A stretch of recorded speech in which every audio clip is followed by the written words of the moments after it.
Good afternoon, everyone. We'll get started in just a few minutes. Just going to give people a few minutes to get logged in. If you wouldn't mind, as we get started, you'll see a little box for questions at the bottom. If you could just put something in there, lets me know that you can hear me just fine. That'd be really helpful. And then we'll get started in about 5 minutes, probably less.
Okay, we'll go ahead and get started. I'm going to turn on my webcam so you can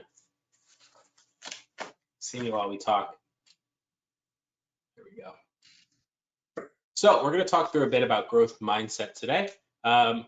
This is really going to be, an introduction, a kind of an overview. We'll have about 45 minutes together, save the last 10, 15 minutes for questions. If you do have any questions at any point, you can put them into the question box. Some I might try to answer as we go. Others I might save for the end.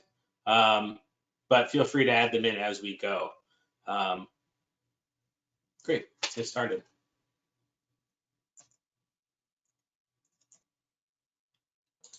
So a bit about me.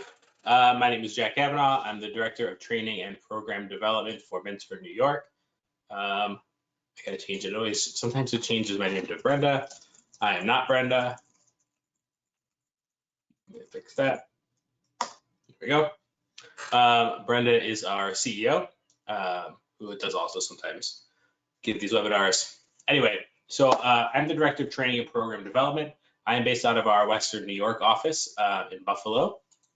We also have offices in Manhattan, right in Midtown Manhattan, as well as on Long Island. And we do serve programs across New York State through training, technical assistance, consulting services, any other support that we can offer to help promote and enhance mentoring across New York State.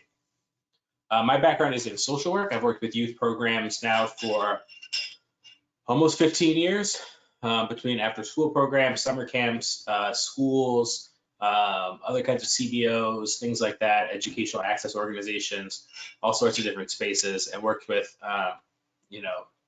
mentoring programs around the state. And I've been with Mentor New York for, it'll be 2 years next month. So 3 major objectives for today.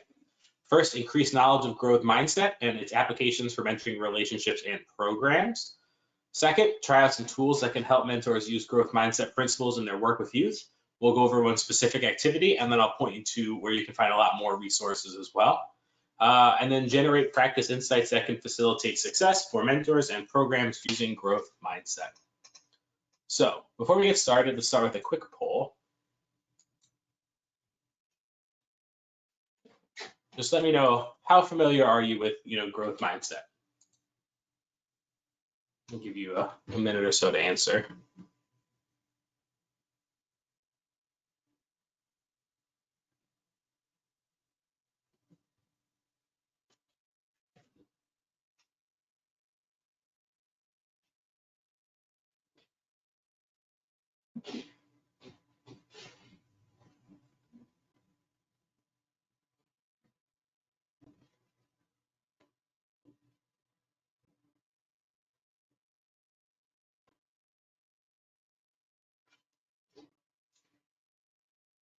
All right, let's see the results.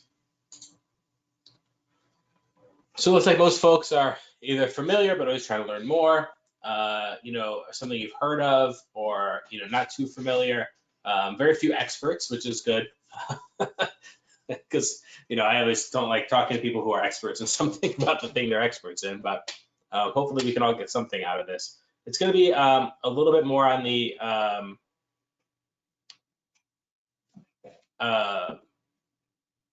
learning side and kind of an overview, but hopefully you can get some stuff out of this. Like I said, you only have not that much time, so we try to make it as accessible as possible. So I want you to think about this, and you can type it in the chat, and you put it in the question box, and I'll read out some answers. What's something you want to be able to do but think you can't? What would you have to do differently to be good at it? How long do you think you would need to work? What kind of help would you want? How could you get it? And then you don't have to answer the last one, but take a second, type out some thoughts about what's one thing you want to be able to do but you can't do now? What would you have to do differently? How long do you think you would need? And what kind of help would you want? And could you get it?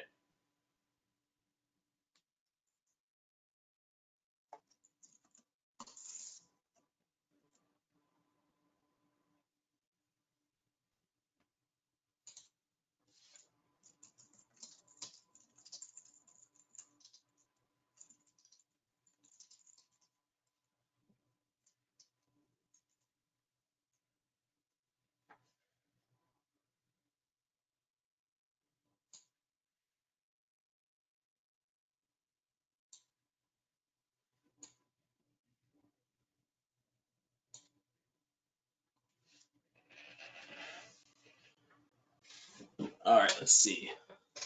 Painting, you take lessons, work with an artist, watch videos. It would take a while. Start your own business. Yeah, that's one that is tough from what I hear, and definitely needs a lot of support with. I see a few people mentioning like sports, like running, a few people mentioning crafts and arts. Awesome. Yeah, a lot of crafts and arts and sports. That seems like the things that people are really interested in getting better at right now. All right, so we're going to watch a brief video about some of this. I think it's better than listening to me talk the whole time. So let's do that.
All right, so let's talk more about growth mindset. So one of the things that we've learned from the research, and I know the video mentioned Carol Dweck, is that youth mindsets influence a host of other attitudes and behaviors that have consequences both at school and beyond school.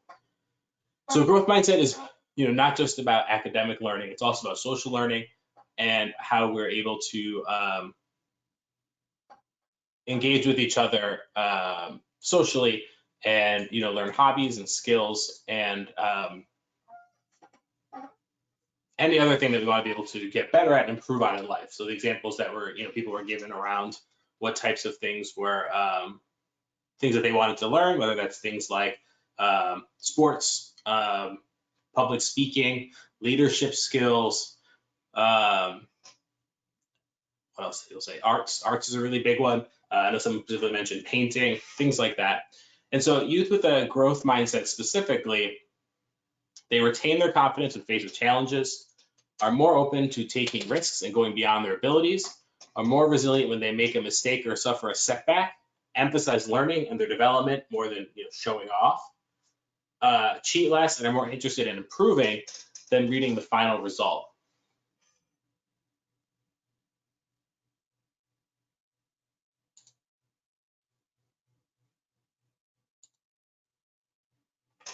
So these traits are valuable for other domains in life as well. And so things like growth mindset is really about taking that step back and thinking about, why am I here? What am I trying to get out of this situation? And starting with the goal in mind and identifying that goal. And so, as mentors and mentoring relationships, one of the things that we'll stress a lot is, how do we help our mentees set goals and achieve those goals, right? We want to make sure that they're setting, achievable as well as realistic goals about things that they are able to accomplish. And so a big piece of that then becomes, how do we, as mentors, think about how we set those goals and how they accomplish them. And so starting to think about how do we emphasize those skills that they're using in academic spaces to things that they might want to know how to do socially as well, or extracurricular wise, is another way of thinking about how we operationalize some of these things.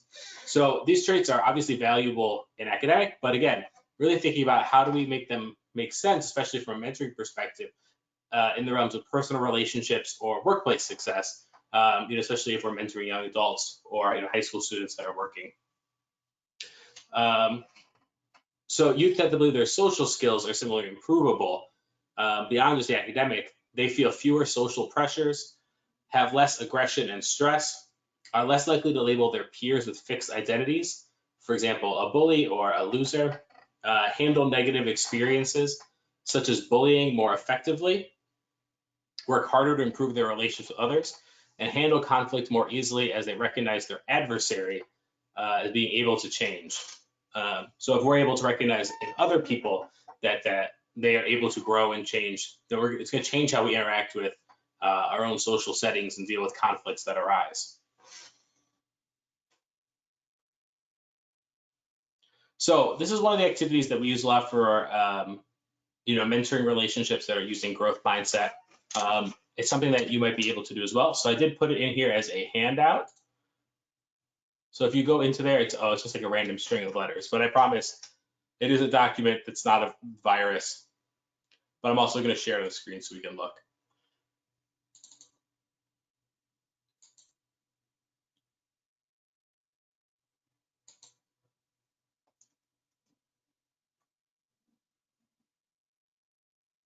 All right.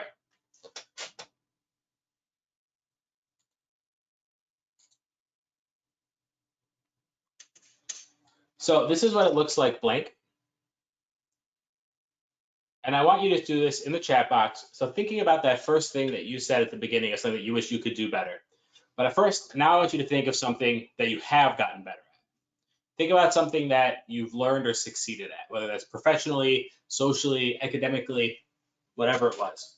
And I want you to think about and type this out into the question box so you can see what other people are thinking. What are something that you learned and you succeeded at, and what are the strategies you used to get there? If you can think of more than one, then that's great. But take a minute and pop some of that into the question box.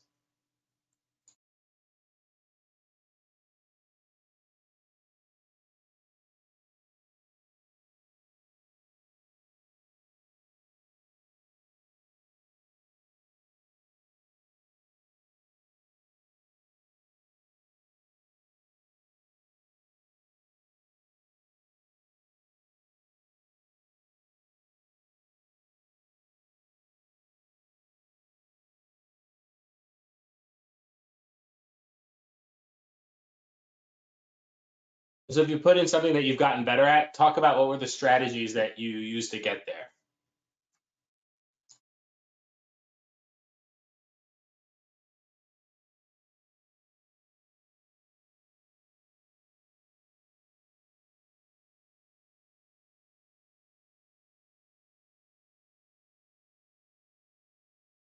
All right, so see some coming up. So dancing through practice, professional singing. Let's see, I'm gonna scroll down, there's a lot. Technology and skiing before COVID. So things like lessons, professional learning, so taking professional lessons, doing it with people that are better than you, that's a big one. Practice, learning how to be successful with mindfulness activities. Something I learned is computer programming, practicing daily, reaching out to mentors who got stuck and help others try to learn. Practice, lesson plans, attending classes and reading books. These are all great strategies, right? And so I want you to now think about what was the thing at the beginning that you identified as the thing you wanted to get better at. Now go back to that and think about, okay, how would I apply these same strategies that I found success with to that thing, right? And so that's what this activity is all about. So we can use this with our mentees to say, this is something I succeeded at, and this is what I did to get there. And so as I identified 2, 3 things, so I got really good at playing the guitar over time. And the strategy I used to do that was practicing, taking lessons, playing music with people that were better than me, so they would challenge me. Another thing I got better at was say rock climbing, and it was similar. I didn't take lessons, but I showed up every day and I pushed myself, and I kept trying ones I didn't succeed at the first time. I started doing it with people that were a lot better than me. Watching and learning from people that are better than you, and just kind of observing. So even if it's not a formal, I'm doing it with you. I'm watching YouTube videos. I remember that when I bought a car a few years ago that was a stick shift, and I'd never driven like a stick shift before. No, that's not true. I did twice in college. My friend tried to teach me, and it went very poorly both times. But I really wanted a car with a stick shift this time, because I wanted a sportier car. And so I just watched a ton of YouTube videos, like a ton, for hours. I would just set up my iPad while I was doing the dishes, how to shift gears, what the principles, what the ideas were. And so when I got in the car, I still had to kind of feel it out. It's a very, I don't know if you've driven stick shifts, but it's something you can't just like watch on YouTube and really know how to do that well. But it made that learning curve a lot easier. And so the day after I got the car, literally I think the next day, I had to drive to Michigan for Thanksgiving. And, so that was, to me, like I learned from that. I was like, all right, well, I learned as much of the theory as possible as I could. And then when I got in there to do it for real, I just dove in head first and, hope for the best and tried to make it work. And that's something that I've now embraced in other areas of my life where I've been trying to, learn something new, is learning and watching a bunch of YouTube videos so I can learn the theory as much as possible. And then just diving in head first and, looking things up when I need help and knowing where those resources are, because you're able to learn from that. And so a big thing, someone put in here too, that they got really good at better teaching and start teaching karate classes. That's a great example too. As we learn to grow and develop our skills, we can think about, one, that you're going to get better at doing something by teaching people how to do it. But you're also, to your point, going to get better at teaching by thinking more about how you might teach something else or explain something else. And that's actually a really useful activity for things like this. One of the activities that we'll pair this with a lot is we'll call it a mini teach. And so, you get together with your mentee or mentor, and take like 5 minutes, maybe 10, at the beginning of a mentoring session, and have each of you teach the other one something new, something that you feel confident in, something that you're strong in, and that you can teach to the other person. Because it underlines, one, that you always have something that you're good at that you can show someone else. Sometimes it's something really silly, like a dance move. One time I just explained, I've been perfecting my ideal pie crust. I've been baking a bunch of pies because I really like pie. And I went over that. And so you're able to show that, like, not only am I able to learn something, but there are people out there that can teach it to me. And if I want to get better at it, then I can always learn from someone. And sometimes that person is my mentee. Sometimes it's someone else. We can connect. And so really that's a lot of it with growth mindset. And so this is a handout you can have mentors and mentees work out together. If they're really struggling to figure something new, they can fill out these first 3 boxes and say, here's something that I'm good at. This is how I got there. Here's something else I'm good at. This is how I got there. And here's something else that I am good at. This is how I got there. And then here's the thing I want to work on. Here's the new thing I want to try. Okay, like I really want to get better in my math class. And I know that when I got better in my social studies class, because I asked questions, paid closer attention, did my homework, studied better, took notes, whatever that is. And part of that too is that sometimes I think as mentors, we're not always the best at helping explain some of these things. A good example of that is, a lot of times when young people struggle academically, we might tell them, well, did you study hard enough? But we don't take that time to sit down with them and say, what does good studying look like? What are you doing if you're studying well? Are you, making notes in the margins? Are you writing summaries after each chapter? Are you quizzing yourself in different ways? And those are all pieces of it.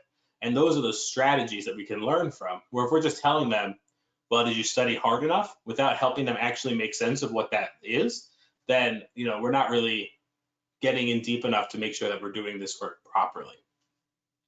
So again, this is something you can use directly with mentors and mentees. Here's an example here. So 3 things that this person worked on. Well, they can play the piano, they know how to cook, and they have a good career. And so they buy books because from their piano example, they bought books on learning how to do it. They looked into classes on money management from the cooking example that they took cooking classes, and that helped them.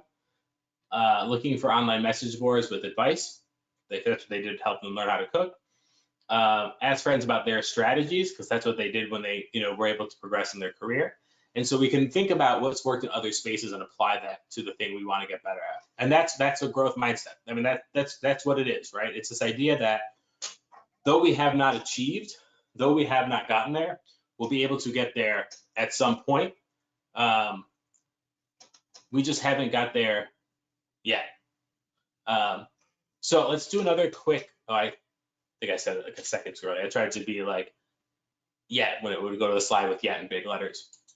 Let's do another quick slide poll. So for this one, you can select more than one option.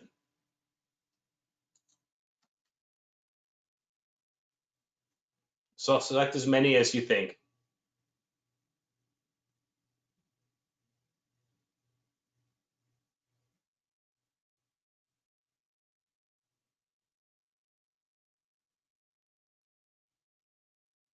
Take a second, make sure you're voting.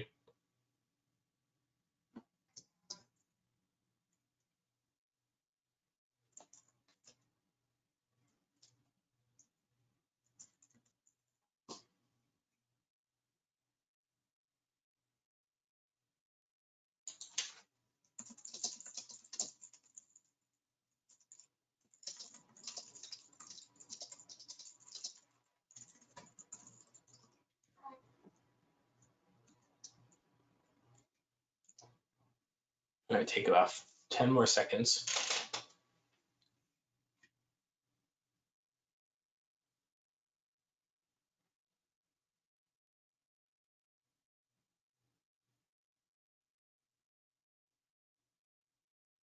All right.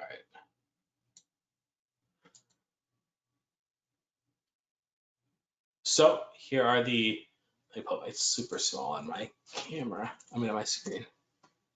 I gotta pull up the options so I can see the bars, but I can't see the options. But oh, there we go. So the first seems that was too easy. Let's give you something harder. That's a great growth mindset thing, right? you want to make sure you're challenging them and pushing them to keep moving forward, right? We want to make sure that they are constantly being propelled to do something at their difficulty. And so if something is really easy for them, we want to make sure we're pushing them in a way that pushes them to do more and push their boundaries that much more, because that's how we get better. When I first started doing like weightlifting, for example, we would talk about progressive overload. Or if you're starting out weightlifting, you want to be like slowly, incrementally increasing the weights that you lift every time you go, right? And so you want to make sure you're hitting that sweet spot of pushing your body to its limit so that your body can adapt and adjust and carrying that much more weight without overloading it. And so especially as a new beginner, you can have a little more flexibility with that because your body is adapting that much more quickly. And our brain really functions in a very similar way. So if we're being pushed to something that's too easy and always doing something that's too easy, then we're just going to get really good at doing that really easy thing. Another example of this is with running. So a lot of times people who are doing a lot of serious running training we make sure that you are doing a variety of types of runs. So shorter, faster runs, longer, slower runs, all sorts of different things in the middle. People who do like cycling and swim training is the same thing. And one of the reasons why is because if you just run 5 miles every day at the same speed, you're just going to get really good at running 5 miles at that speed. You're not going to be able to race a marathon. You're not going to be able to run a fast 5K. You're just going to run 5 miles at that speed all the time. And so thinking about, again, how that translates to things like academically, with our brain, with our social skills, we always have to be trying new things and challenging ourselves in different ways to make sure that we're growing in a way that is helpful. So second one, that isn't the right answer. You don't understand it yet. This is one that I think can go either way. It has that yet in there. The yet is so crucially important. But we want to make sure that we're also following it up with continual growth. It's okay to not be able to understand and get things yet, so long as we're backing it up on the back end with support on the other side of saying, okay, but let's make a plan to help you get there. It's okay that you don't understand it yet, but that doesn't mean you're never going to get it. And that's really important.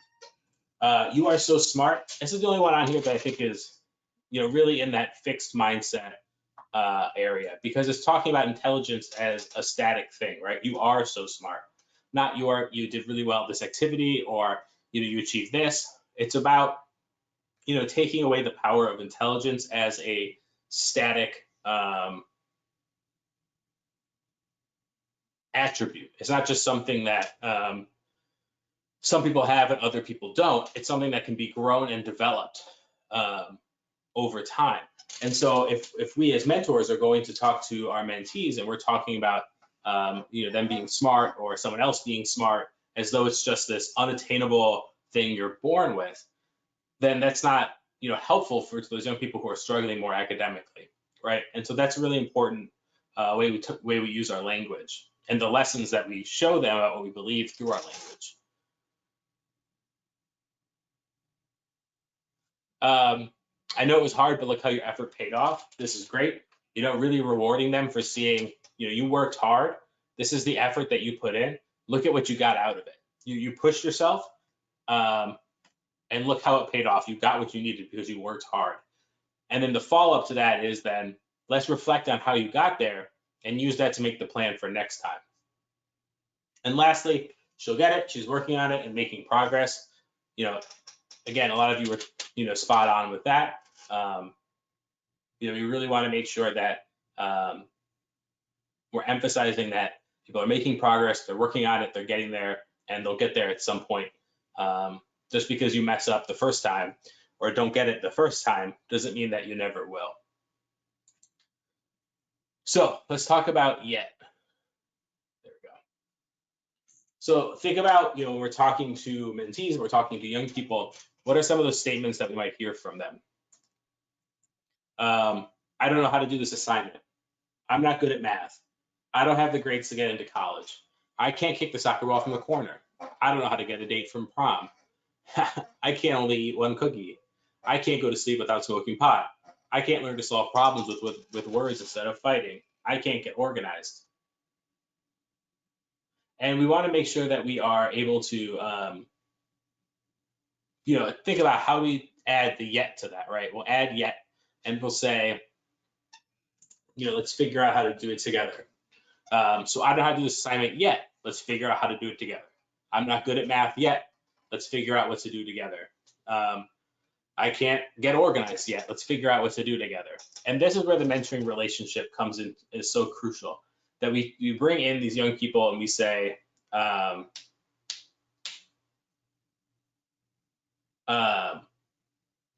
let's help you set goals. So I don't know how to get to dates for prom. You say, you don't know how to get a prep for prom yet, but how can I help you, and what can we work on to get you there, right? How can we build up your confidence and social skills so you feel equipped to do that? And so as we're thinking about with mentoring, it's really important to make sure that we're using this type of language, that we're talking about things in the terms of yet, we're talking about things in terms of making a plan to get there and figure out how to do it together. And again, things like that strategy box are a really great tool for being able to do that.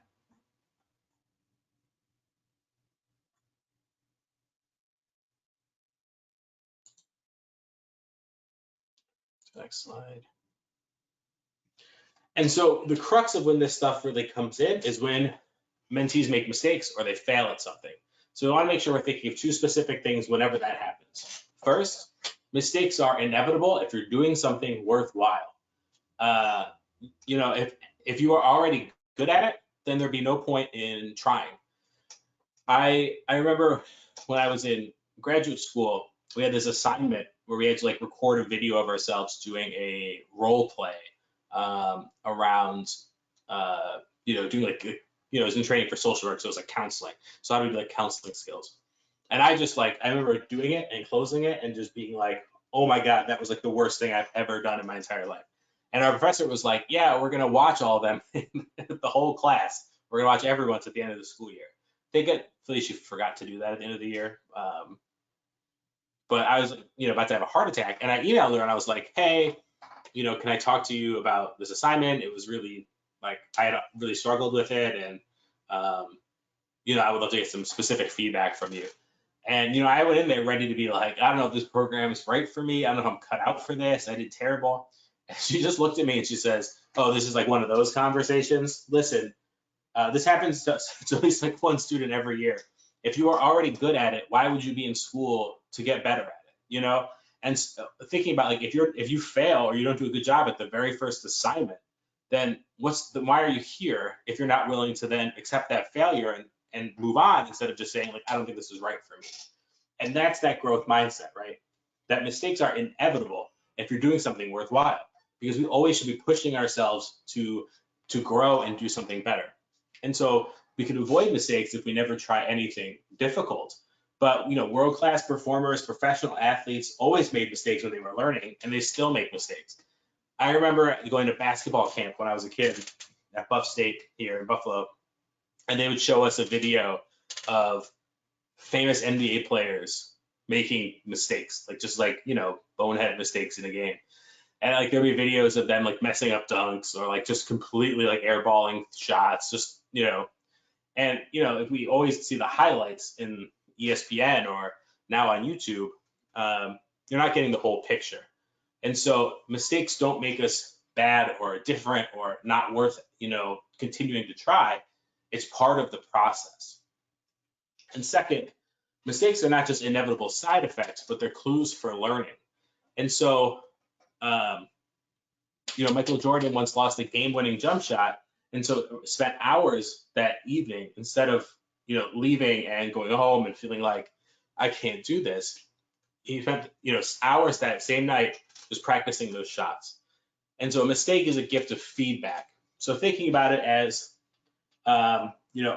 instead of just getting a bad grade, we can take it as feedback about what we need to fix to do better next time. And so again, these are the two things that are just really crucially important. First, that mistakes are inevitable if we're doing something worthwhile. If we're pushing ourselves to do something that we couldn't do beforehand, we're going to make mistakes while we learn. And two, mistakes are also clues for learning. That mistakes will give us feedback on what it is that we need to work on. Because again, if we were already good at it, then why would we be even trying to get better, right? If we were always just good at everything the first time we tried, then life would be really boring.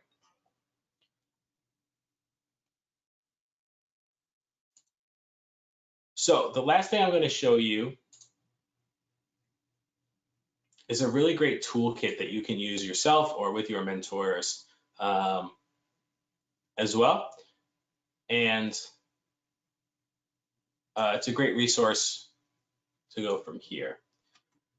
So in my follow-up email after this, we'll send the PowerPoint slides, a recording to this is being recorded, a link to the YouTube video, as well as a link to this. So you'll have all this stuff available for you in a video. But this is a great tool that Mentor National, so our national body, worked with City Year to better figure out how do we help mentors get a better grasp around growth mindset. And as we're going through this will just take a few minutes. So I usually try to wrap up around 2:45 so that we can spend about 10 or 15 minutes addressing questions. So while we're going over this, feel free to type questions in the question box, and then we'll walk through some of those after. But it is an hour-long class training on growth mindset for mentoring. And so it's a series of videos. Usually we would try to show some of these, but they don't really work super well for us on the webinar format. It has the strategy box, teaching growth mindset, using the right language. A lot of the stuff we just talked about are all on here. And so this is a really great place to start when you're talking about coaching your mentors into some strategies that they can use and give them an understanding. So you can just send this to them. They can watch the videos on their own time. There's also some for teachers. There's tons of resources on here. There's stuff for parents. And if I'm not mistaken,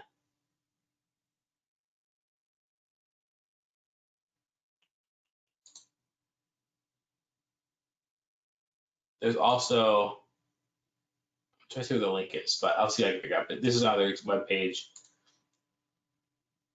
where there's lots of great resources and handouts and activities that you can use. So all sorts of different things that other people who are educators or mentoring youth professionals have put up around things that they've used in their classrooms, lesson plans, growth mindset scenarios, relationship strategy box. That sounds really cool. So let's see what that one is.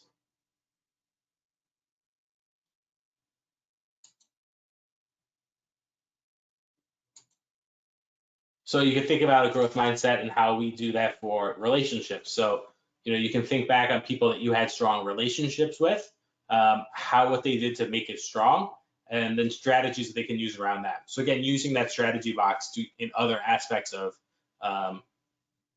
what they do beyond just the academic. There we go. It's being very slow today.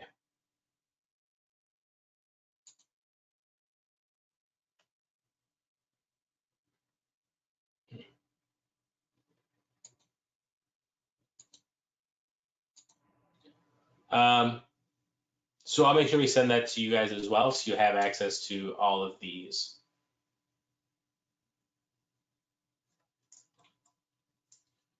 So that's an overview on growth mindset.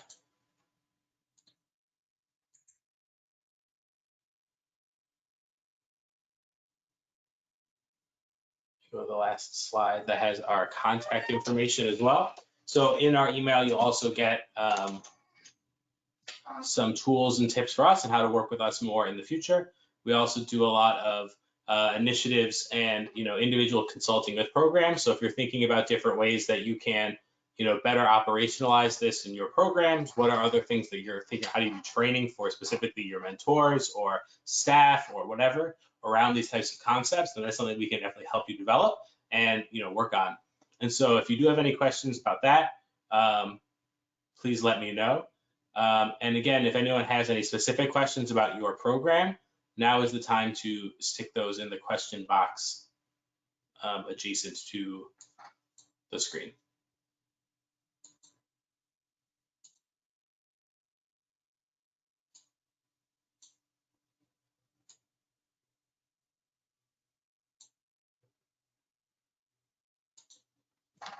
Here's a great question. So many students are now engaging in remote learning. I'm sure that some are having a hard time, and that may be the same for caregivers and parents. How to motivate each group and know that progress is possible? I think this is a really great time when things like this can be really powerful to do things like peer groups and peer mentoring, because it becomes a lot easier for folks to wrap their heads around and normalize the types of struggles and things that they're happening. So if you have a group of parents who are all getting together and saying, we're all struggling with this together, it becomes less of a conversation around how I am failing as a parent or a caregiver, or if a student is really struggling to work remotely and is able to connect other students that are struggling to work remotely. And it again becomes more of a conversation around, this is a system where people are struggling in, and not I'm a failure as a student because I can't seem to get this done when everyone else can. And so I think that's one of the really great ways to do it. And so, have them connect with each other, see that, what they're dealing with is normal, and then start making those strategies around, what does success look like? What are other parents and other students who are struggling done to be successful? What works for me in other parts of my life when I've been struggling with this? And then I think ultimately recognizing that we are currently in some pretty extreme circumstances that are not, typical, your normal sort of things, combining with people not having access to their traditional support systems. So, underlining that, some of the things that you may have found that worked for you in the past are not available for you right now. And so what can we equip them with, and what do you need in order to be successful now in this different space?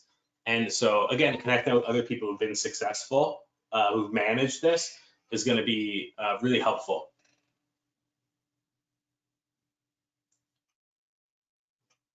See if anyone has any other questions.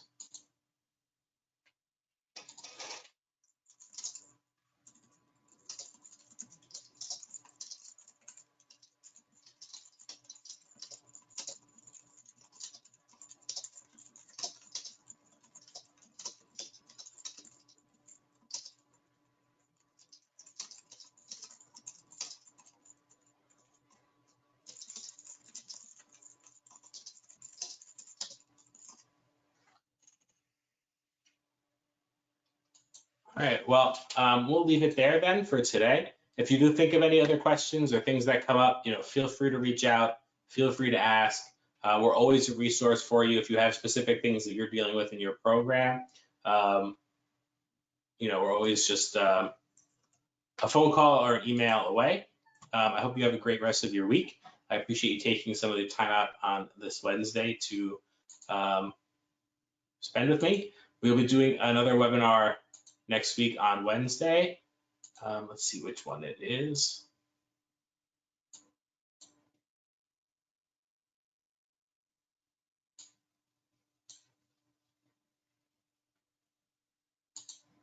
Let's see. Screening volunteers. So we're talking about, screening volunteers for mentoring programs and best practices around that, particularly given our current virtual space. And so if you have that time for next week, then I encourage you to attend that. Otherwise, enjoy the rest of your week.